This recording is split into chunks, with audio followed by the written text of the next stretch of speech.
The dot product, I find with many students, it starts to feel like you're learning maybe 4 different things. You're just, well, probably not. Dot product can look very different. So let's look at example number 1 here. I think this is the most common approach. You've got a line P and a line Q, and where they meet, there'll be an angle between the lines, and you can find that by doing P dot Q is the modulus of P times the modulus of Q times cos theta.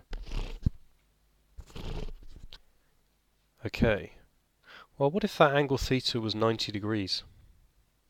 Well, then obviously the situation would look different. There'd be like a 90 degrees between them. Well, in that case, what is cos of 90 degrees?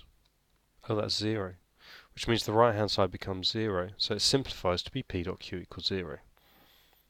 Okay, so that's exactly the same thing. Now let's look at another way of thinking about it. This may look very strange, you may not have encountered this before, but let's look at it anyway. Imagine 3 points, point A, point B, and point C. I wonder what the angle ABC is, which I've written like this. I wonder what that is. Well, why don't we use the dot product? So A to B is the vector from A to B, B to C is the vector from B to C, and then we just find the modulus of that and times it by cos of the angle. That's exactly the same as P dot Q is the modulus of P times the modulus of Q cos theta. We've just renamed it, so it's in terms of 3 points. Let's look at one more situation. Let's look at the situation we've got 2 vector lines. So 2 lines described with vector equations. Is this the same again?